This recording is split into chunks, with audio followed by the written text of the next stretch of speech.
Decreto-Lei 4.657, de 4 de setembro de 1942.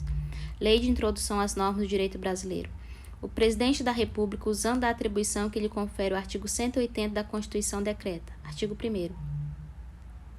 Salvo disposição contrária, a lei começa a vigorar em todo o país 45 dias depois de oficialmente publicada. Parágrafo 1º. Nos estados estrangeiros, a obrigatoriedade da lei brasileira, quando admitida, se inicia 3 meses depois de oficialmente publicada.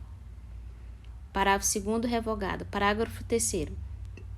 Se antes de entrar a lei em vigor ocorrer nova publicação de seu texto destinado à correção, o prazo deste artigo e dos parágrafos anteriores começará a correr da nova publicação. Parágrafo 4º. As correções a texto de lei já em vigor consideram-se lei nova. Segundo, não se destinando à vigência temporária, a lei terá vigor até que outra a modifique ou revogue. Parágrafo 1º. A lei posterior revoga a anterior quando expressamente declare, quando seja com ela incompatível, quando regule inteiramente a matéria de que tratava a lei anterior. Parágrafo 2º. A lei nova que estabeleça disposições gerais ou especiais a par das já existentes não revoga nem modifica a lei anterior. Parágrafo 3º. Salvo disposição em contrário, a lei revogada não se restaura por ter a lei revogadora perdido a vigência. Artigo 3º. Ninguém se escusa de cumprir a lei alegando que não a conhece. Repetindo, ninguém se escusa de cumprir a lei alegando que não a conhece. Quarto, quando a lei for omissa, o juiz decidirá o caso de acordo com a analogia, os costumes e os princípios gerais de direito. Quinto, na aplicação da lei, o juiz atenderá aos fins sociais a que ela se dirige e às exigências do bem comum. Sexto, a lei em vigor terá efeito imediato e geral, respeitados o ato jurídico perfeito, o direito adquirido e a coisa julgada. Parágrafo 1º. Reputa-se ato jurídico perfeito já consumado segundo a lei vigente ao tempo em que se efetuou. Parágrafo 2º. Consideram-se adquiridos, assim, os direitos que o seu titular ou alguém por ele possa exercer, como aqueles cujo começo do exercício tenha termo pré-fixo ou condição pré-estabelecida inalterável a arbítrio de outrem. Parágrafo 3º. Chame-se coisa julgada ou caso julgado a decisão judicial de que já não caiba recurso. Artigo 7º. A lei do país em que domiciliada a pessoa determina as regras sobre o começo e o fim da personalidade, o nome, a capacidade e os direitos de família. Parágrafo 1º. Realizando-se o casamento no Brasil, será aplicada a lei brasileira quanto aos impedimentos dirimentes e às formalidades da celebração. Parágrafo 2º. O casamento de estrangeiros poderá celebrar-se perante autoridades diplomáticas ou consulares do país de ambos os nubentes. Parágrafo 3º. Tendo os nubentes domicílio diverso, regerá os casos de invalidade do matrimônio a lei do primeiro domicílio conjugal. Parágrafo 4º. O regime de bens, legal ou convencional, obedece à lei do país em que tiver os nubentes domicílio e, se este for diverso ao do primeiro domicílio conjugal. Parágrafo 5º. O estrangeiro casado que se naturalizar brasileiro pode, mediante expressa anuência de seu cônjuge, requerer ao juiz, no ato de entrega do decreto de naturalização, se apostilha ao mesmo a adoção do regime de comunhão parcial de bens, respeitados os direitos de terceiros e dada esta adoção ao competente registro. Repetindo, o estrangeiro casado que se naturalizar brasileiro pode, mediante expressa anuência de seu cônjuge, requerer ao juiz, no ato de entrega do decreto de naturalização, se apostilha ao mesmo a adoção do regime de comunhão parcial de bens, respeitados os direitos de terceiro e dada esta adoção ao competente registro. Parágrafo 6º.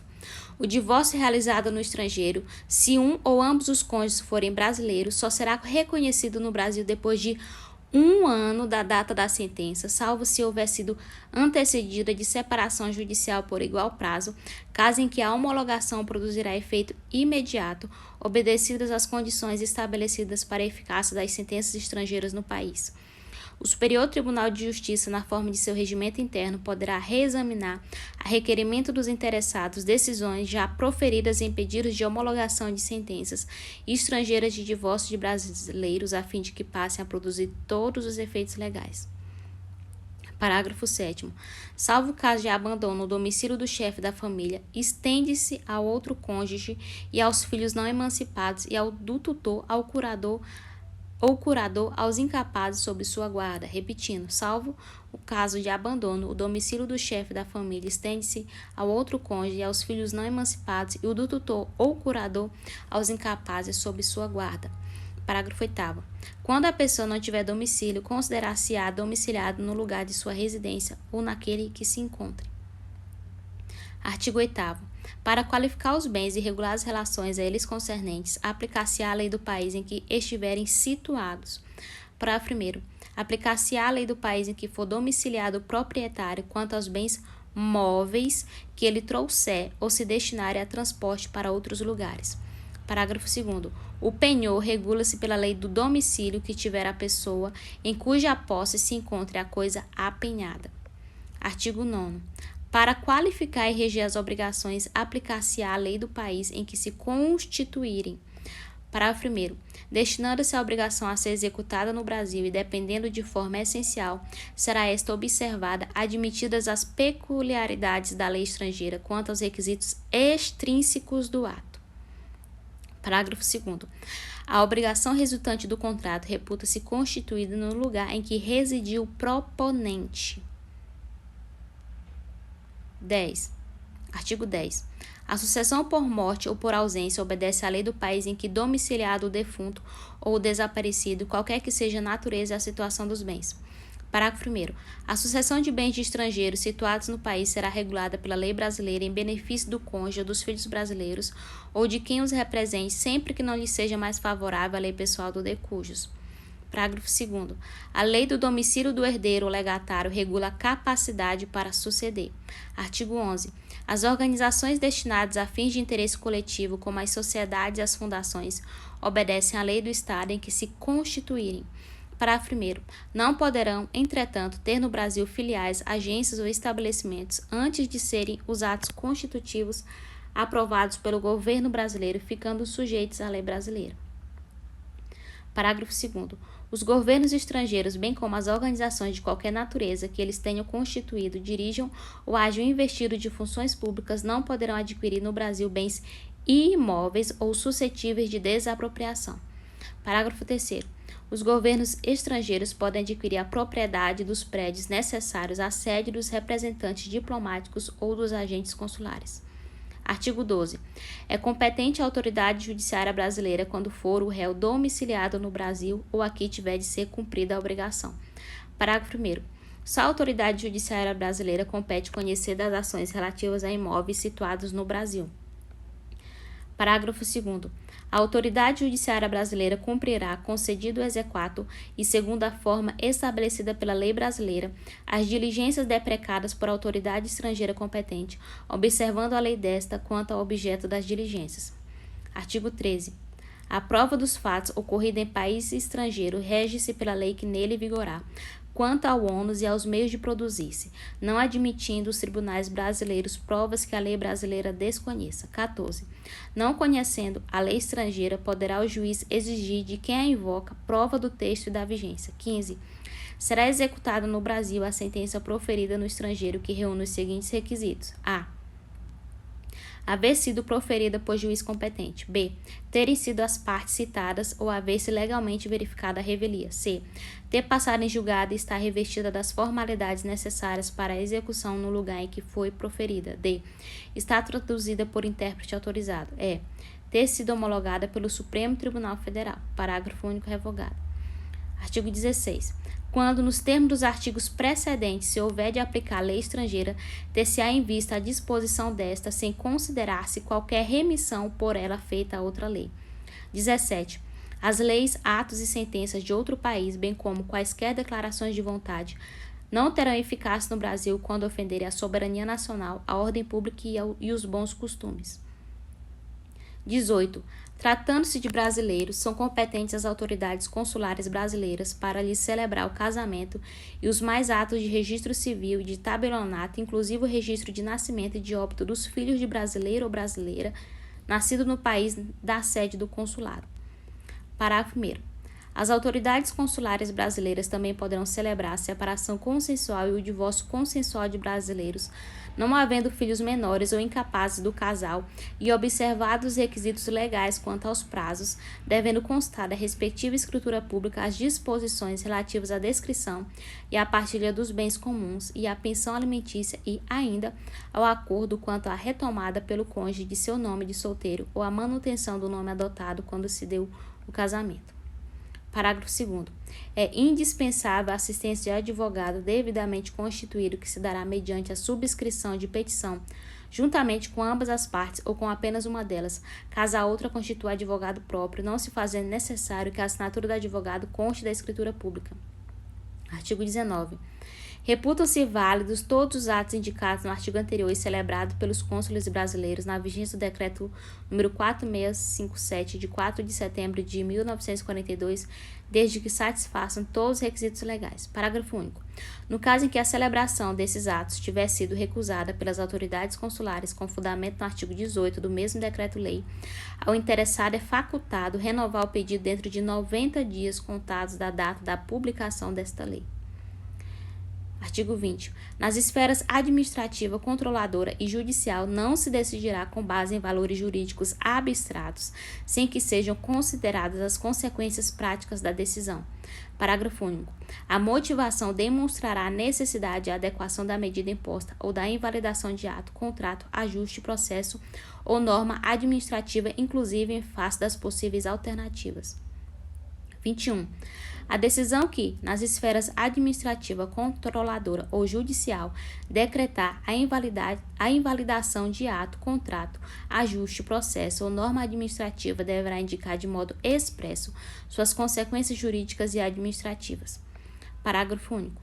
A decisão a que se refere o caput deste artigo deverá, quando for o caso, indicar as condições para que a regularização ocorra de modo proporcional e equânime e sem prejuízo aos interesses gerais, não se podendo impor sujeitos atingidos ônus ou perdas que, em função das peculiaridades do caso, sejam anormais ou excessivos.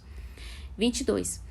Na interpretação de normas sobre gestão pública serão considerados os obstáculos e as dificuldades reais do gestor e as exigências das políticas públicas a seu cargo, sem prejuízo dos direitos dos administrados. Parágrafo 1º. Em decisão sobre regularidade de conduta ou validade de ato, contrato, ajuste, processo ou norma administrativa serão consideradas as circunstâncias práticas que houver imposto, limitado ou condicionado à ação do agente. Parágrafo 2º. Na aplicação de sanções serão consideradas a natureza e a gravidade da infração cometida, os danos que dela provierem para a administração pública, as circunstâncias agravantes ou atenuantes e os antecedentes do agente. Parágrafo 3º. As sanções aplicadas ao agente serão levadas em conta na dosimetria das demais sanções de mesma natureza e relativas ao mesmo fato. Artigo 23. A decisão administrativa, controladora ou judicial que estabelecer interpretação ou orientação nova sobre norma de conteúdo indeterminado, impondo novo dever ou novo condicionamento de direito, deverá prever regime de transição quando indispensável para que o novo dever ou condicionamento de direito seja cumprido de modo proporcional, equânime e eficiente, sem prejuízo aos interesses gerais. Parágrafo único vetado. Artigo 24. A revisão nas esferas administrativa, controladora e judicial quanto à validade de ato, contrato, ajuste, processo ou norma administrativa cuja produção já se houver completado, levará em conta as orientações gerais da época, sendo vedado que, com base em mudança posterior de orientação geral, se declarem inválidas situações plenamente constituídas. Parágrafo único.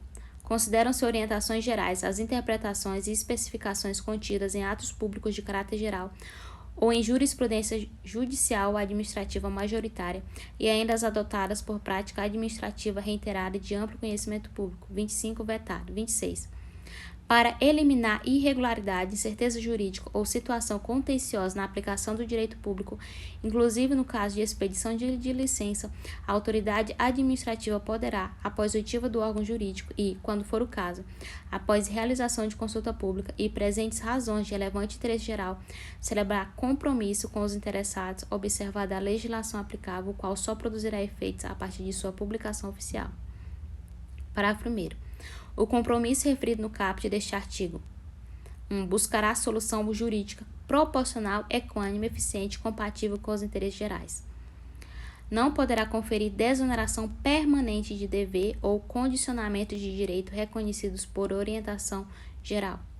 Deverá prever com clareza as obrigações das partes, o prazo para seu cumprimento e as sanções aplicáveis em caso de descumprimento. Artigo 27. A decisão do processo nas esferas administrativa, controladora ou judicial poderá impor compensação por benefícios indevidos ou prejuízos anormais ou injustos resultantes do processo ou da conduta dos envolvidos. Parágrafo 1º. A decisão sobre a compensação será motivada, ouvidas previamente as partes sobre seu cabimento, sua forma e, se for o caso, seu valor. Parágrafo 2º. Para prevenir ou regular a compensação, poderá ser celebrado compromisso processual entre os envolvidos. Artigo 28. O agente público responderá pessoalmente por suas decisões ou opiniões técnicas em caso de dolo ou erro grosseiro. Artigo 29. Em qualquer órgão ou poder, a edição de atos normativos por autoridade administrativa, salvo de mera organização interna, poderá ser precedida de consulta pública para manifestação de interessados, preferencialmente por meio eletrônico, o qual será considerada na decisão. Parágrafo 1º. A vedação conterá a minuta do ato normativo e fixará o prazo e demais condições da consulta pública, observadas as normas legais e regulamentares específicas, se houver. Parágrafo 2º vetado. Artigo 30. As autoridades públicas devem atuar para aumentar a segurança jurídica na aplicação das normas, inclusive por meio de regulamentos, súmulas administrativas e respostas a consultas. Parágrafo único. Os instrumentos previstos no caput deste artigo terão caráter vinculante em relação ao órgão ou entidade a que se destinam até ulterior revisão. Rio de Janeiro, 4 de setembro de 41.